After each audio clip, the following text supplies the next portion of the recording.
जय हिंद मैम। जय हिंद बच्चों। आज हम पिछले टॉपिक में हमने प्रिंसिपल ऑफ इनहेरिटेंस के बारे में पढ़ा था। आज हम नेक्स्ट चैप्टर एनसीईआरटी का जो चैप्टर 6 है जिसका नाम है मॉलिक्यूलर ऑफ इनहेरिटेंस, हम उसके बारे में पढ़ेंगे। अब हमने प्रीवियस जो चैप्टर था जिसका नाम था प्रिंसिपल ऑफ इनहेरिटेंस, हमने उसमें सीखा था कि किस तरीके से मेंडल ने अपनी थ्योरी को दिया था, ठीक है, और उस थ्योरी को किस तरीके से उन्होंने अप्लाई किया था। Dihybrid cross, monohybrid cross, trihybrid cross, ये सारी चीज़ों को बताया था।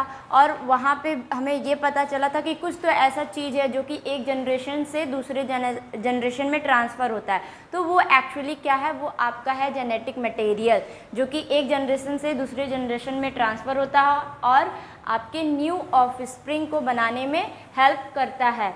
तो उसी के आधार पे अब हम जानेंगे कि एक्चुअली वो जेनेटिक मटेरियल क्या है। जेनेटिक मटेरियल हम बात कर रहे हैं, बट अब हम ये समझेंगे कि वो एक्चुअली जो जेनेटिक मटेरियल है जिसे कि हम समझते हैं कि जेनेटिक मटेरियल में आपका डीएनए हो गया, आरएनए हो गया, ये सारी चीज़ें आपका as a genetic material use होता है। तो आज हम उनके बारे में पढ़ेंगे और जानेंगे कि उनका मॉलिक्यूलर बेसिस क्या है। जैसे कि आपके चैप्टर का भी नाम है, जो कि आपका एनसीईआरटी का 6 चैप्टर है, मॉलिक्यूलर बेसिस ऑफ इनहेरिटेंस, ठीक है।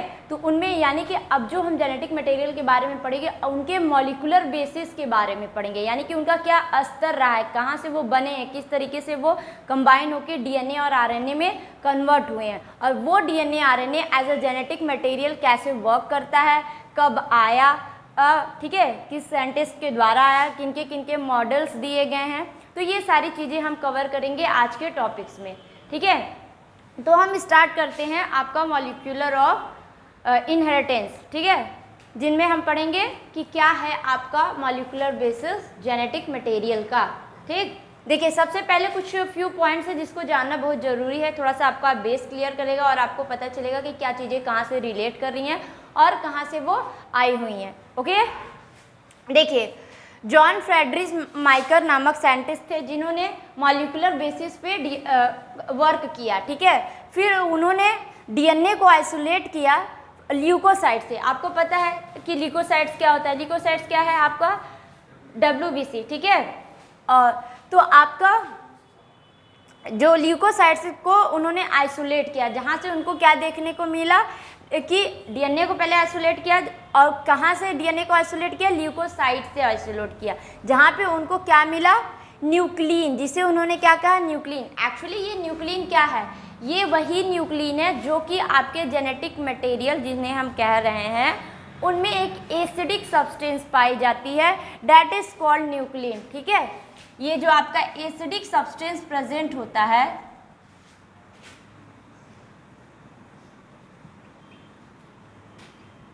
वही आपका क्या कहलाता है, वो कहलाता है आपका न्यूक्लिन, ओके। और ये जो न्यूक्लिन है आपका, ये अल्टमास ने सबसे पहले फाउंड किया था कि जो लिक्विड सब्सटेंस पाई जा रही है, एक्चुअली वो लिक्विड सब्सटेंस में जो एसिडिक मटेरियल है उसको उन्होंने न्यूक्लिक एसिड का नाम दिया, ठीक है। तो ये सबसे पहले कौन किया, अल्टमान ने। नेक्स्ट आपके रोजा फ्रैंकलिन एंड म्यूरिक वेल्केंस, इन्होंने डीएनए के एक्स-रे डिफ्रैक्शन के बारे में बताया कि एक्चुअली अगर हम डीएनए को डिफ्रैक्शन मेथड से पढ़ना चाहें या फिर देखें कि डिफ्रैक्शन का जो रिजल्टेंट आता है, देखिए ये डिफ्रैक्शन जो बोला जा रहा है, ये एक्चुअली डीएनए के स्टैंड के बारे में बात किया जा रहा है कि डीएनए का स्ट्रक्चर किस तरीके से दिख रहा है। जैसे कि हम जानते हैं डीएनए डबल स्टैंडर्ड भी होते हैं, सिंगल स्टैंडर्ड भी होते हैं, और किन किन चीज़ों से मिल के बने होते हैं वो स्टैंड, वो एक्चुअली हमें डिफ्रैक्शन पैटर्न से ही देखने को मिलेगा। जब हम क्लियरली अगर हम डीएनए स्ट्रक्चर को विजुअलाइज करना चाहते हैं और जानना चाहते हैं कि वो कैसा दिखता है, तो हम वहाँ पे एक्स-रे डिफ्रैक्शन कराते हैं और उसी पैटर्न से हमें डीएनए का स्ट्रक्चर काफ़ी क्लियर देखने को मिलता है। और ये किनके द्वारा दिया गया, फ्रैंकलिन और विल्किंस के द्वारा दिया गया।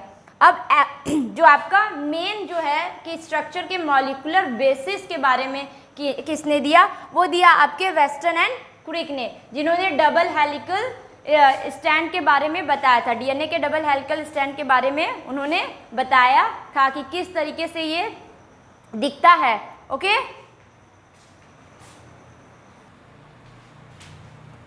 देखिए अभी हमने पढ़ा क्या, मॉलिक्यूलर स्ट्रक्चर के बारे में। अब हम जानेंगे कि मॉलिक्यूलर स्ट्रक्चर का फॉर्मेशन किस तरीके से हुआ है, क्या क्या चीज़ें उसमें प्रेजेंट है। तो सबसे पहले हम न्यूक्लियोटाइड की बात करते हैं, साइड की नहीं, किसकी, न्यूक्लियोटाइड की बात करते हैं। आप देख रहे हैं नाम आ रहा है न्यूक्लियोटाइड, टी समझ में आ रहा है ना, तो टी से आप समझिएगा कि 3 चीज़ें हैं जो कि आपके न्यूक्लियोटाइड में क्या है, प्रेजेंट है। यानी कि न्यूक्लियोटाइड जो होता है वो 3 चीज़ों से मिलके बना हुआ है। वो कौन कौन सी चीज़ें हैं, पहला है आपका शुगर, दूसरा है नाइट्रोजनस बेस, तीसरा है आपका फॉस्फेट ग्रुप या फॉस्फेट। ठीक है, इन तीनों से मिलके क्या बना हुआ है आपका न्यूक्लियोटाइड। ठीक है, nucleotide and nucleoside, these 2 things are different, समझ रहे हैं। तो अगर न्यूक्लियोटाइड की बात हो रही है तब वहां पे 3 चीजें प्रेजेंट होंगी, कौन कौन सी, शुगर बेस, आपका nitrogenous base and phosphate group. ठीक है, अब देखिए ये तीनों चीजें जो हैं ये मिलके न्यूक्लियोटाइड को बनाती हैं।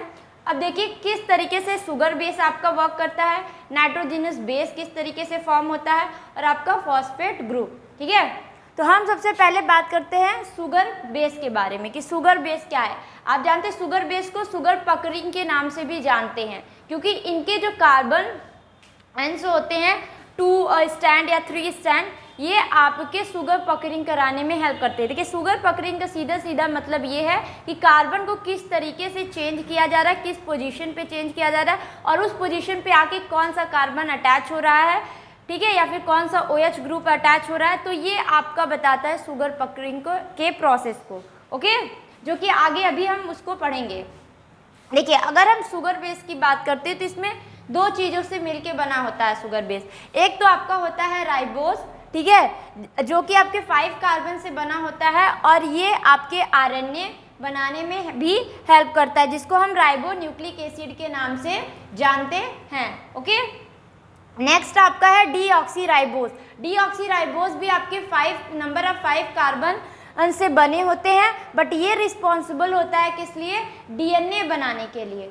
ठीक है, जिसको हम डाई राइबोन्यूक्लिक एसिड के नाम से जानते हैं, डाईऑक्सी राइबोन्यूक्लिक एसिड के नाम से हम जानते हैं। और इनमें 2-OH का लैकिंग होता है। ठीक है, अगर हम मतलब इनके स्ट्रक्चर में 2-OH का लैक होता है, जिससे कि DNA और RNA का मेन अगर डिफरेंस कोई पूछता है तो वो इसी से लोग बताते हैं कि क्या मेन डिफरेंस है, क्योंकि DNA के स्ट्रक्चर में आपके 2-OH जो पोजीशन है वो देखने को लैक होती है, यानी कि वो देखने को नहीं मिलती है, बट RNA में ये पोजीशन देखने को मिलती है। यानी कि इनके मॉलिक्यूलर यानी स्ट्रक्चरल बेसिस पे अगर बात करेंगे तब आप समझ पाएंगे कि किस तरीके से हम उस स्ट्रक्चर को विजुअलाइज कर पा रहे हैं। अब देखिए अगर हम नाइट्रोजीनस बेसिस की बात करते हैं तो नाइट्रोजीनस बेसिस भी 2 टाइप्स में डिवाइड की गई हैं। पहला आपका है प्यूरिन, दूसरा है आपका पिरामिडिन। ठीक है, ये 2 बेसिस पे हैं जो एक्चुअली आपके DNA और RNA को बनाने में भी ये कंट्रीब्यूट करती हैं। ठीक है, देखिए जो प्यूरिन होता है ये बना होता है एडेनिन एंड ग्वाइनिन से। ठीक है, अब आप सोचेंगे ये एडेनिन एंड ग्वाइनिन कहाँ से बने, तो एक्चुअली ये जो एडेनिन एंड ग्वाइनिन बने हैं ये अमीनो एसिड से मिलके ही बने हुए हैं। ठीक है, तो आपके प्यूरिन की अगर बात करेंगे तो उसमें प्रेजेंट होता है एडेनिन और ग्वाइनिन। एडेनिन को हम A से रिप्रेजेंट करते हैं, ग्वाइनिन को हम G से रिप्रेजेंट करते हैं, जो कि DNA स्ट्रक्चर में बनाने में हेल्प करता है। अब देखिए जो पूरा प्रॉपर DNA स्ट्रक्चर बनता है वो आपके presence of adenine, guanine, cytosine and thymine, ये चारों के कॉम्बिनेशन से आपका DNA स्ट्रक्चर बनता है। अब देखिए प्यूरिन की अगर हम स्ट्रक्चरल बेसिस की बात करेंगे तो स्ट्रक्चरल बेसिस जो आपका दिया गया है इसमें एक पायरोल रिंग और एक बेंजीन रिंग, ये रिंग जो देख रहे हैं ये आपका पायरोल रिंग है और ये रिंग आपका बेंजीन रिंग है। ठीक है, तो इन दोनों से मिल के क्या बनता है आपका प्यूरिन का स्ट्रक्चर बनता है। ठीक है, समझ गए। अब देखिए प्यूरिन की अगर हम बात करते हैं, अगर पिरामिडिन की बात करते हैं, ठीक है, तो अगर पिरामिडिन की बात करते हैं तो पिरामिडिन जो होता है वो मिलके बना होता है आपके साइटोसिन, थाइमिन, यूरासिल। देखिए अब यहाँ पे यूरासिल जो दिया गया है ये एक्चुअली RNA के कंटेंट में दिया गया है, क्योंकि DNA में यूरासिल क्या होती है वो अब्सेंट होती है। ठीक है, बट आपके RNA में यूरासिल प्रेजेंट होती है। ठीक है, इसीलिए यहाँ पे पिरामिडीन में यूरासिल को रखा गया है। ठीक, अब देखिए अगर आरएनए के स्ट्रक्चर की बात करते हैं तो वो मिलके बना होता है adenine, guanine, cytosine and uracil. ठीक है, अब देखिए पिरामिडीन के स्ट्रक्चर की बात करते हैं तो सिर्फ और सिर्फ ये 5 कार्बन कंपाउंड से बना होता है और उस 5 कार्बन कंपाउंड को हम बेंजीन का नाम देते हैं या फिर बेंजीन रिंग के नाम से भी जानते हैं। ठीक है, बट जो प्यूरिन होता है वो 2 रिंग से मिलके बना होता है। कौन कौन से रिंग से? आपके एक पायरोल रिंग और दूसरा आपका benzene ring. Understood? Yes ma'am. देखिए अभी हमने स्ट्रक्चर्स के बारे में पढ़ा कि आपके प्यूरिन में डबल रिंग स्ट्रक्चर प्रेजेंट होते हैं जो कि आपके एक बेंजीन रिंग का बना होता है, दूसरा पायरोल रिंग का बना होता है। ठीक है, तो आपका ये इस तरीके के रिंग को हम डबल रिंग स्ट्रक्चर के नाम से भी जानते हैं और इनको हम हेटेरोसाइक्लिक भी कहते हैं। डैट मीन कि ये 2 रिंग से मिलके बना है, इसीलिए हम इसको हेटेरोसाइक्लिक का भी नाम देते हैं। ठीक है, अब ये आप जो स्ट्रक्चर देख रहे हैं, ये नंबरिंग जो की गई है ये एक्चुअली कार्बन बॉन्ड को बता रहा है कि कितने कितने कार्बन्स आपके प्रेजेंट है, कितने कार्बन्स लगे हुए हैं। अब देखिए यहाँ पे नाइट्रोजन ग्रुप भी प्रेजेंट होती है। ठीक है, तो जो नाइट्रोजन ग्रुप होती है वो आपके नंबर 1, 3, 7 एंड 9, ये जितने भी नंबर्स यहाँ पे बताए गए हैं 1, 3, 7, 9, इसी पोजीशन पे आपके यानी कि 1, 3, 7 और 9, इन्हीं पोजीशन पे आपके नाइट्रोजन ग्रुप क्या होते हैं? ऐड होते हैं। ठीक है, अगर हम यही इन केस ऑफ पिरामिडीन की बात करते हैं तो इनका जो स्ट्रक्चर होता है वो सिंगल होता है। ठीक है, और इनको भी हम हेटेरोसाइक्लिक भी कहते हैं और इनका जो नाइट्रोजन ग्रुप होता है वो फर्स्ट एंड थर्ड पे लगता है, यानी कि फर्स्ट यहाँ पे एक लगेगा नाइट्रोजन ग्रुप और आपके थर्ड नंबर पे एक नाइट्रोजन ग्रुप लगेगा। ठीक है, तो ये आपका पूरा हो गया पिरामिडीन और प्यूरिन के स्ट्रक्चर के बारे में। अब हम आगे पढ़ेंगे शुगर पकरिंग के बारे में। ठीक है, क्या क्या शुगर पकरिंग में क्या कौन कौन सी रिंग किस तरीके से बनती हैं। देखिए बच्चा, सबसे पहले शुगर पकरिंग पढ़ने से पहले हम जानते हैं कि शुगर बॉन्ड्स किस तरीके से बनते हैं, तभी हम समझ पाएंगे कि शुगर पकरिंग क्या होता है। देखिए शुगर पकरिंग मतलब आपका अरेंजमेंट ऑफ बॉन्ड्स, मतलब बॉन्ड की किस तरीके से अरेंजमेंट हुए हैं। लाइक पैलर अरेंजमेंट है, एंटी पैलर अरेंजमेंट है, C2 इंडो है, C2 एक्सो है या फिर C3 एक्सो है या फिर C3 इंडो है। तो ये जो है आपका ये पोजीशन को बताता है कि किस पोजीशन पे कौन से शुगर बॉन्ड अटैच हैं। ठीक है, अभी जो स्ट्रक्चर आपने प्यूरिन एंड पिरामिडीन का पढ़ा है उसी पे आपके किस तरीके के शुगर बॉन्ड अटैच है यही आपका बताता है कि शुगर पकरिंग क्या है। ठीक है, यानी कि चेंज जो होते हैं बॉन्ड्स में और किस बॉन्ड पे कौन से शुगर बॉन्ड अटैच हो रहे हैं।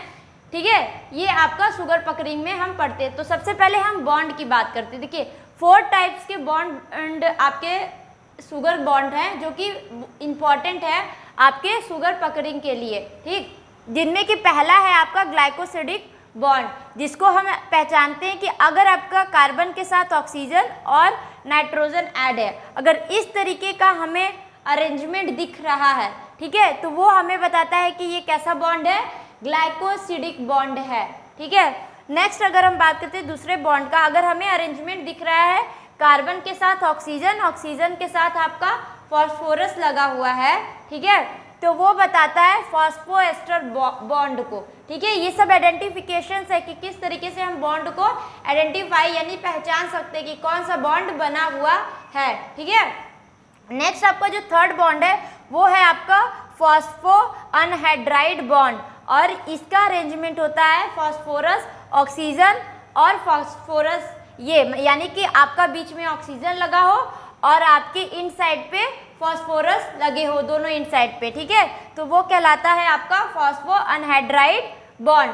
ठीक है, ये भी एक तरीके का शुगर बॉन्ड है। नेक्स्ट आपका जो बॉन्ड है लास्ट, अगर आपका अरेंजमेंट कार्बन के साथ ऑक्सीजन हो, ऑक्सीजन के साथ फॉस्फोरस, फिर से ऑक्सीजन, देन फिर से कार्बन, तो इस तरीके के अरेंजमेंट को हम फॉस्फोडाइएस्टर बॉन्ड के नाम से जानते हैं। ठीक है, देखिए जो यहाँ पे स्ट्रक्चर दिखाया गया है ये एक्चुअली आपका होल दिखाया गया है कि किस तरीके से आपके न्यूक्लियोटाइड्स हैं, ठीक है। ये स्ट्रक्चर प्रॉपर स्ट्रक्चर है आपके न्यूक्लियोटाइड्स का, जिनमें क्या क्या चीज़ें प्रेजेंट है आप खुद ही पहचान सकते हैं कि इनमें आपके शुगर बॉन्ड्स भी प्रेजेंट है, फॉस्फेट ग्रुप भी प्रेजेंट हैं, ठीक है, और आपका नाइट्रोजिनस बेस भी प्रेजेंट है। अब देखिए अगर हम सिर्फ ग्रुप्स की बात करेंगे तो ये वाला जो स्ट्रक्चर देख रहे हैं ये हमारा स्ट्रक्चर जो है ये पोजीशंस को बता रहे हैं कि किस पोजीशंस पे कौन से मतलब नाइट्रोजिनस बेसेस लगे हुए हैं या किस तरीके से एन ग्लाइकोसिडिक बॉन्ड आपका ऐड होगा और फिर आपके कहाँ पे एच एंड ओ एच का किस तरीके से अरेंजमेंट होगा। तो ये पूरा प्रॉपर इस स्ट्रक्चर में दिखाया गया है, ठीक है। इसी स्ट्रक्चर में हम अगर सेम स्ट्रक्चर्स को ऐड करते जाते तब जाके आपका क्या बनता है, आपके फॉस्फेट बॉन्ड्स का बनना स्टार्ट होगा। जब देखिए यहीं से ही हम ऐड करेंगे, अगर हम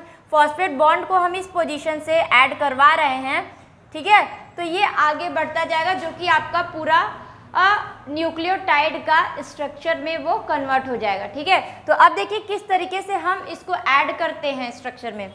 ये रहा आपका स्ट्रक्चर जहाँ पे आप देख रहे हैं नाइट्रोजिनस बेसेस लगे हुए हैं। ये जो पूरा आपका प्रॉपर देख रहे हैं स्ट्रक्चर ये आपका बताता है कि यहाँ पे कौन से बॉन्ड लगे हुए हैं, ग्लाइकोसिडिक बॉन्ड, ठीक है। और आपका ये यहाँ पे देखिए जो 5th नंबर वाला कार्बन है यहीं से अटैच होगा आपका, देखिए जो आपका OH और CH2 है ही, ठीक है। यहाँ पे क्या करेंगे अब हमें एक फॉस्फेट ग्रुप हमें जोड़ना है, ठीक है, ताकि हम न्यूक्लियोटाइड स्ट्रक्चर को बना सके। तो जो 5th वाला नंबर है यहाँ पे हम सबसे पहले ऑक्सीजन को ऐड कराएंगे, बट उसके पहले क्या करेंगे, इस ऑक्सीजन को ऐड करने से पहले कि हम ऑक्सीजन तभी ऐड होगा जब आपका एक वाटर मॉलिक्यूल यहाँ से क्या होगा, रिमूव आउट होगा, ठीक है, रिमूव होगा तभी। तो अब देखिए ये एक्चुअली वाटर बॉन्ड कहाँ से निकल रहा है, यहाँ का जो OH है, ठीक है, ये बाद में जब आप स्ट्रक्चर देखेंगे तो इस तरीके से इसको हटा दीजिए तब समझ में आएगा कि ये OH बॉन्ड कहाँ से है। यहाँ से एक OH, यहाँ का आपका यहाँ पे डबल बॉन्ड O रहता है कुछ इस तरीके से, देखिए इस तरीके से बॉन्ड लगा होता है, ठीक है। तब यहाँ से क्या होता है कि जो एक O निकलेगा तब फिर ये कन्वर्ट हो जाता है आपके एक सिंगल बॉन्ड में और फिर आपका ये OH तो हो गया ना, 2 OH मतलब एक हाइड्रोजन बॉन्ड यहाँ का हो गया और ये ऑक्सीजन मॉलिक्यूल, ठीक है, यहाँ का एक ऑक्सीजन मॉलिक्यूल, एक हाइड्रोजन बॉन्ड यहाँ का और एक बॉन्ड देखिए यहाँ से और रिमूव होगी, ठीक है। तो वो आपका H2O क्या होगा, बाहर होगा। जैसे ही H2O बाहर होगा ऑक्सीजन यहाँ सिंगल रहेगी और फॉस्फेट जो ग्रुप रहता है या बॉन्ड रहता है वो आके इस ऑक्सीजन से ऐड हो जाएगा, ठीक है। इसी तरीके से ये जो एडिशन का प्रोसेस है यानी कि न्यूक्लियोटाइड बनाने का जो प्रोसेस है ये चलता रहेगा। इसी तरीके से एक और स्ट्रक्चर बन जाएगा, ठीक है, जो कि आपके एनसीईआरटी में आप देखेंगे कि लीनियर वे में पूरा दिया गया है डायग्राम, किस तरीके से न्यूक्लियोटाइड्स के डायग्राम्स बन रहे हैं, ठीक, या किस तरीके से वो स्ट्रक्चर बने हुए हैं, ओके। देखिए हमने आपको बताया है कि जो न्यूक्लियोटाइड है और न्यूक्लियोसाइड ये दोनों चीज़ें में थोड़ा सा डिफरेंस है। अब देखिए डिफरेंस क्या, जो हमारा न्यूक्लियोटाइड होता है, ओके, ये 3 चीज़ों से मिलके बनता है, आपको पता है कौन कौन सी चीज़ें, आपका शुगर बेस, आपका फॉस्फेट ग्रुप, आपका नाइट्रोजिनस ग्रुप, ठीक है, ये 3 चीज़ों से मिलके बना होता है। और जो न्यूक्लियोसाइड होता है, ठीक है, आप साइड की बात हो रही है, टाइड की नहीं, साइड की बात हो रही है, तो ये जो होता है ये मिलके बना होता है आपके शुगर बॉन्ड से और नाइट्रोजिनस बेसेस से। यानी कि जब न्यूक्लियोसाइड की बात करेंगे तो वहाँ पे फॉस्फेट ग्रुप क्या होगा, वो अब्सेंट होगा, समझ गए। बस यही डिफरेंस है आपके न्यूक्लियोटाइड और न्यूक्लियोसाइड्स में, ठीक। अब हम सीखेंगे कि न्यूक्लियोसाइड बॉन्ड किस तरीके से हम फाइंड आउट करते हैं या कैलकुलेट करते हैं, ठीक है। अब देखिए जो आपकी न्यूक्लियोसाइड बॉन्ड होती है ये 2 तरीके से अरेंज होती है, एक लीनियर मैनर में अरेंज होती है, एक सर्कुलर मैनर में, ठीक है। और इन दोनों के लिए फॉर्मूला को पुट करके हम फॉर्मूला के बेसिस पे भी निकाल सकते हैं, जो कि हमें बताता है कि कितना नंबर ऑफ न्यूक्लियोसाइड्स बॉन्ड आपके प्रेजेंट हैं, ठीक है। अब देखिए अगर हमें सर्कुलर डीएनए, अगर हमें कोई डीएनए का स्ट्रक्चर दे दिया गया या फिर समझिए डीएनए का एक पार्ट दे दिया गया जिसमें हमें क्या फाइंड आउट करना है, न्यूक्लियोसाइड बॉन्ड को फाइंड आउट करना है। ठीक है, तो हम क्या करेंगे, अगर वो न्यूक्लियोसाइड बॉन्ड हमें लीनियर बेसिस पे दिया गया, ठीक है, या लीनियर बॉन्ड या लीनियर मैनर में दिया गया है, तब हम उसको किस तरीके से सिंगल स्ट्रैंडेड डीएनए का है। ठीक है, तो ये आपका लीनियर मैनर में, अब देखिए इस तरीके से लीनियर मैनर आपका अरेंज रहता है। ठीक, अगर देखिए हमें फॉस्फोडाइस्टर बॉन्ड निकालना है तो हम फॉर्मूला लगाते हैं n-1। अब देखिए ये जो n है ये क्या बताती है, ये n बताती है नंबर ऑफ न्यूक्लियोसाइड बॉन्ड को, कि कितने प्रॉपर आपके न्यूक्लियोसाइड बॉन्ड हैं। तो अब देखिए 1 2 3 4 5 ये आपके क्या है, न्यूक्लियोसाइड बॉन्ड है। ठीक है, यानी कि ये पूरा स्ट्रक्चर जो अभी पिछला आपने स्ट्रक्चर देखा ना, होल स्ट्रक्चर देखा, न्यूक्लियोटाइड स्ट्रक्चर्स जो आपने देखे, तो ये एक्चुअली पॉलीन्यूक्लियोटाइड के स्ट्रक्चर्स ही हैं। ठीक है, तो देखिए 1 2 3 4 5, ये 5 नंबर में है। ठीक है, तो n क्या हो गया आपका 5। ठीक, अब 5 - 1 करेंगे तो हमें जो आपके फॉस्फोडाइस्टर बॉन्ड है वो कितने मिलेंगे, 4 मिलेंगे नंबर में। अगर हमें फॉस्फोडाइस्टर बॉन्ड को फाइंड आउट करना है तो n-1 करेंगे। ठीक है, तो 5 - 1 कर दिया, हमें कितने फॉस्फोडाइस्टर बॉन्ड मिल गए, 4। ठीक है, इसी तरीके से अगर हमें n ग्लाइकोसिडिक बॉन्ड के बारे में जानना है तो n ग्लाइकोसिडिक बॉन्ड यही हैं आपके जो बात हो रही है, जिनसे नाइट्रोजिनस बेसिस आपके लगे होते हैं। ठीक है, तो वो कितने हैं नंबर में, 1 2 3 4 5, कितने हैं 5। ठीक है, तो आपके n ग्लाइकोसिडिक बॉन्ड कितने प्रेजेंट हैं पॉलीन्यूक्लियोटाइड बॉन्ड में, आपके 5 प्रेजेंट है। ठीक है, अगर यही बात अगर हम सर्कुलर मैनर या सर्कुलर बॉन्ड में करते हैं तो अब देखिए यहाँ पे क्या है, जो लीनियर मैनर में अगर बात की है तो 3' इंड और 5' इंड जो है वो दिख रहा है, ये एक दूसरे से जुड़े हुए नहीं है। ठीक है, ये लीनियर मैनर में। अगर यही आपके इस तरीके से अगर हम इसको भी कर देते हैं और इस चेन को हम ओपन कर देते हैं तो ये भी आपका लीनियर मैनर में चला जाता है। बट जैसे ही हम 5 इंड और आपके 3 इंड को ऐड ऑन करते हैं तो ये पूरा इस तरीके से स्ट्रक्चर बना लेता है और ये आपका सर्कुलर मैनर का डीएनए हो जाता है। ठीक है, तो अब यहाँ पे अगर हमें फॉस्फोडाइस्टर बॉन्ड फाइंड आउट करना हो या फिर n glycosidic bond find out करना हो तो दोनों का फॉर्मूला सेम ही लगेगा, n ही लगेगा। आप खुद काउंट करके देख सकते हैं। देखिए 1 2 3 4 5 ये है ना, फॉस्फोडाइस्टर बॉन्ड कितने आ रहे हैं, 5 आ रहे हैं, जबकि लीनियर में ऐसा नहीं था। कितने आ रहे थे आपके लीनियर में, 4 आ रहे थे। ओके, अब देखिए आपके n ग्लाइकोसिडिक बॉन्ड को भी अगर आपको काउंट करना है तो 1 2 3 4 5, अभी अभी नंबर्स में 5 आ रहे हैं ना, तो आपके चाहे फॉस्फोडाइस्टर बॉन्ड हो चाहे n ग्लाइकोसिडिक बॉन्ड हो, ये नंबर में 5 ही आएंगे। ठीक, अंडरस्टूड।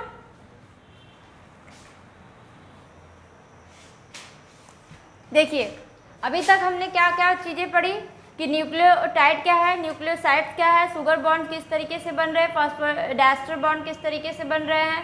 ठीक है, इन सारी चीज़ों के बारे में हमने पढ़ा। इससे हम ये कंक्लूजन पे पहुँचे कि हम किस तरीके से पॉलीन्यूक्लियोटाइड बॉन्ड को बना सकते हैं। ठीक है, ये चीज़ें हमने सीखी। और अब हम आगे जो पॉलीन्यूक्लियोटाइड बॉन्ड बन रही है, यानी कि स्पेसिफिक अगर हम नाइट्रोजिनस बेसिस की बात करें तो ये नाइट्रोजिनस बेसिस कितना कंट्रीब्यूट कर रही हैं अपने आप को, या फिर इनको हम किस तरीके से फाइंड आउट करेंगे, ये सारी चीज़ें हम पढ़ेंगे। तो एक रूल आया जो कि किसके द्वारा दिया गया, 1950 में इरविन चारग्राफ के द्वारा दिया गया, जिसको चारग्राफ रूल के नाम से भी जाना जाता है। इससे हम फाइंड आउट कर पाते हैं कि कितने नंबर ऑफ प्यूरिन और पिरामिडीन, या फिर हम ये कह सकते हैं कि adenine, guanine, cytosine, uracil, thymine, इन सब का कितना कंट्रीब्यूशन है। अब देखिए ये जो चारग्राफ रूल है ये सिर्फ और सिर्फ अप्लीकेबल किया गया कि ये जो अप्लीकेबल होगा ये सिर्फ और सिर्फ आपके डबल स्टैंडर्ड डीएनए के पे ही अप्लीकेबल होगा। यानी कि अगर डबल स्टैंडर्ड डीएनए है आपके पास या प्रेजेंट है तो हम उसमें चारग्राफ रूल लगा के फाइंड आउट कर पाएंगे कि कितने आपके प्यूरिन बेसिस और पिरामिडीन बेसिस प्रेजेंट है, कितना कंट्रीब्यूशन है। बट अगर ये सिंगल स्टैंडर्ड डीएनए है, ठीक है, या आरएनए है, तो हम इसको नहीं फाइंड आउट कर सकते हैं। ठीक है, अब देखिए ये एप्लीकेबिलिटी जो डबल स्टैंडर्ड का सिर्फ दिया गया है, ये इसीलिए दिया गया है क्योंकि डबल स्टैंडर्ड स्ट्रक्चर जो होता है ये एक ऐसा स्ट्रक्चर है, इसे एक डिफाइंड स्ट्रक्चर और प्रॉपर स्ट्रक्चर माना जाता है डीएनए का, जो कि सभी चीज़ों को कंटेन करके रखता है। ठीक है, अब देखिए प्यूरीन आपको पता है कि ये आपके ग्वानिन एंड एडेनिन से मिलके बनता है। ठीक है, pyrimidine in case of DNA बात हो रही है, आरएनए नहीं। ठीक है, पिरामिडिन जो होता है वो आपका साइटोसिन है थायमिन के से मिलके बनी होती है। तो अब देखिए अगर इन दोनों की अगर हम बात करेंगे पिरामिडिन और प्यूरिन की, तो ये हमें 100% चीज़ों को दे रहा है। ठीक है, यानी कि अगर हम इसको क्या बोलते हैं साथ में लें, ठीक है, तो ये हमें 100% चीज़ों को दे रहा है। अगर यही हम इसको डिवाइड कर देंगे तो हम यही ना देख रहे हैं यहाँ पे कि 50% जो जेनेटिक मटेरियल आ रहा है या नाइट्रोजनस बेसेस जो मिल रही हैं वो प्यूरिन से मिल रही हैं और 50% आपकी पिरामिडिन से मिल रही हैं। ठीक है, तो अब देखिए A+G/C+T=1, इसका मतलब ये माना जाता है कि अगर ये आपका चारों साथ है, ठीक है, तो वो 100% कहलाता है कि पूरा जेनेटिक मटेरियल जो है वो आपका 100% है। ठीक, या फिर जो आपके डीएनए स्ट्रैंड्स है वो पूरे 100% प्रॉपर है। ठीक है, तो अब देखिए क्या बोलते हैं, अगर हम आपका एडेनिन और ग्वानिन लेते हैं तो 50% हुआ और साइटोसिन और थायमिन लेते हैं तो आपका 50% हुआ। अब हम आगे जानेंगे कि इसको हम किस तरीके से कैलकुलेट करते हैं। अगर सपोज डैट आपको दे दिया जाए कि 50% आपका एडेनिन एंड ग्वानिन है, अब आप फाइंड आउट करिए थायमिन का क्या रिजल्टेंट होगा। या फिर आपसे पूछ लिया कि 30% आपका साइटोसिन है, तो अब आप बताइए कि ग्वानिन का कितना % प्रेजेंट होगा। तो इस तरीके से क्वेश्चन अराइज होते हैं और बनते हैं। ठीक है, तो इन चारों में से किसी एक को भी दे सकता है, किसी दो का भी दे सकता है और तीसरे का पूछ सकता है कि बताइए कितने % आपके एडेनिन ग्वानिन या थायमिन या साइटोसिन कितने % में प्रेजेंट है। ओके, देखिए अब हम कैलकुलेट करना सीखेंगे कि किस तरीके से हम कैलकुलेट करते हैं 4 ग्राफ रूल्स या फॉर्मूला को लगा के। ठीक है, तो देखिए सपोज करिए आपका एक क्वेश्चन दिया है, लिखा है what will be the % of amount of guanine in a double standard DNA if the amount of thymine is 20%। ठीक है, मतलब कह रहा है कि क्या % होगा या क्या अमाउंट होगा आपके ग्वानिन का अगर थायमिन आपको 20% दिया गया है। ठीक है, अभी हमने 4 ग्राफ रूल जब पढ़ रहे थे तो हमें पता है कि टोटल जो अमाउंट होता है उसको हम 100% कंसीडर करते हैं, बट अगर ग्वानिन और एडेनिन की बात करें तो ये 50% माना जाता है। साइटोसिन और थायमिन की बात करें तो ये भी 50% माना जाता है। ठीक है, अब देखिए कि जो आपका एडेनिन होता है, ठीक है, ये आपका 20% प्रेजेंट होता है, प्लस जो ग्वानिन होता है ये आपका 30% होता है। ओके, समझ गए, क्योंकि इक्वल टू क्या बना रहा है आपका 50%। इसी तरीके से जो आपका साइटोसिन है ये 30 होता है और जो थायमिन है वो 20% होता है, जो कि आपका क्या बनाता है, ये भी 50% को बनाता है। अब देखिए आप सोच रहे थे एडेनिन को क्यों 20% रखा गया है या फिर थायमिन को क्यों 20% रखा गया, तो एक्चुअली ये इसलिए 20% रखा गया है कि जो एडेनिन और थायमिन का जो कॉम्बिनेशन होता है या फिर ये कह लीजिए कि इनके अटैचमेंट का जो बॉन्ड होता है वो डबल बॉन्ड होता है। ठीक है, एडेनिन जो होता है वो ऐड होता है थायमिन के साथ with the help of double bond. ठीक है, और जो आपका ग्वानिन और साइटोसिन होता है ये आपके ट्रिपल बॉन्ड के साथ अटैच होते हैं एक दूसरे के साथ। ओके, यानी कि अगर ग्वानिन अटैच होगा साइटोसिन से तो ये ट्रिपल बॉन्ड के साथ होगा। तो आपको पता है कौन सा बॉन्ड सबसे ज़्यादा स्ट्रांग होगा, डबल या ट्रिपल बॉन्ड? हाँ, तो ट्रिपल बॉन्ड आपका सबसे ज़्यादा स्ट्रांग होता है in compare of double bond. क्यों? क्योंकि हम डबल बॉन्ड को ईजिली ब्रेक कर सकते हैं, बट ट्रिपल बॉन्ड को इतना ईजिली ब्रेक नहीं कर सकते हैं।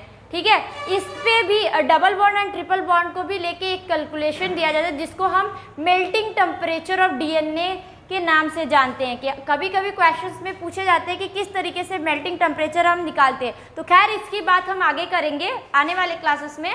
तो हम देखिए अभी हम यहाँ पे बात कर लेते हैं कि आपका जो ग्वाइनिन और साइटोसिन है, इनके पास 3 बॉन्ड्स प्रेजेंट है, जिनके वजह से इनके पास कंटेंट जो है वो ज़्यादा है, वो परसेंटेज में, इसीलिए इनको 30% दिया गया है और एडेनिन एंड थायमिन को 20% दिया गया है। ठीक है, अब समझ में आ गई बात। तो अब यही क्वेश्चन में आपके पूछा है कि ग्वाइनिन का कितना परसेंटेज होगा अगर थायमिन 20% है। ओके, तो हमें पता है, हमें ये मिल गया कि थायमिन कितना है हमारा 20% है, और हमको पता है ओवरऑल हमारा 100% बनता है। तो अब थायमिन के साथ कौन ऐड होता है? थायमिन के साथ आपका ऐड होता है एडेनिन। ठीक है, आपका एडेनिन ऐड होता है थायमिन के साथ। तो थायमिन एडेनिन के पास भी कितने परसेंट कंटेंट होते हैं? 20%। तो अब देखिए अगर एडेनिन एंड थायमिन की बात करेंगे तो 20-20 कितने हो गए? 40% हो गए। ठीक है, 40% मिले। अब हमें पता है कि हमको क्या निकालना था? ग्वाइनिन, कि ग्वाइनिन की कितने परसेंटेज बन रहा है। तो हमको पता है, अब देखिए अगर हम 100 - 40 कर दे रहे हैं तो हमको कितना मिल रहा है? 60%। ठीक है, समझ रहे हैं? तो अब ये हमें 60% मिल रहा है। अब हमको ये पता है कि ये प्योर जो 60% मिल रहा है ये हमें ग्वाइनिन प्लस साइटोसिन का मिल रहा है। ठीक है, अब हमसे क्या पूछा है कि ग्वाइनिन किस तरीके से हम फाइंड आउट करते हैं। तो ग्वाइनिन को फाइंड आउट करने के लिए हम क्या करेंगे? अब इस 60% में से साइटोसिन को माइनस कर देंगे। ठीक है, समझ रहे हैं? तो जो आपकी साइटोसिन रहेगी, ठीक है, जैसे कि देखिए ग्वाइनिन प्लस आपका साइटोसिन हुआ, तो अब हम अगर माइनस कर दे रहे हैं, हमें पता है कि ये इक्वल टू 60% होगा। ठीक है, तो हमें ग्वाइनिन फाइंड आउट करना है। तो साइटोसिन का क्या है कि अब 60 में से देखिए यहाँ ग्वाइनिन निकालना है, हमें पता है कि साइटोसिन कितना 30% होता है, तो इक्वल टू 60 कर दिए। अब आपका ये 60 इधर है, -30 हुआ, तो कितना मिला हमें? 30%। देखिए आ गया ना कि ग्वाइनिन हमें कितना मिला? 30% मिल गया ग्वाइनिन, और यही हमें रिजल्टेंट में चाहिए था कि ग्वाइनिन हमें 30% मिला। ठीक है, तो हम इस तरीके से फाइंड आउट कर सकते हैं कि हमें कितने परसेंटेज में एडेनिन, ग्वाइनिन, साइटोसिन या थायमिन मिल रहे हैं। बट आप याद रखिएगा कि इस चीज़ों को मत भूलिएगा कि एडेनिन, थायमिन अगर साथ है तो कितने परसेंट दे रहे हैं, कितना परसेंट बना रहे हैं, और ग्वाइनिन एंड साइटोसिन साथ में है तो वो कितने परसेंट बना रहे हैं। क्योंकि अगर इस चीज़ को याद करेंगे तो ये एकदम बहुत इजी है, कुछ है नहीं, सिर्फ माइनस प्लस करने का आपका कैलकुलेशन है। बिल्कुल इजी कैलकुलेशन है, बिल्कुल भी परेशान होने की जरूरत नहीं है। बस माइंड में आपको रखना है कि क्या पूछ रहा है और क्या दिया हुआ है, इससे हम फाइंड आउट कर लेंगे आसानी से ये पूरे चीज़ों को। ये रहा आपके 4 ग्राफ रूल्स के बारे में। ठीक है, अब आगे हम नेक्स्ट प्योर डीएनए स्ट्रक्चर के बारे में पढ़ेंगे आपके नेक्स्ट लेक्चर में। Thank you, and if you like my videos please like and comment my videos.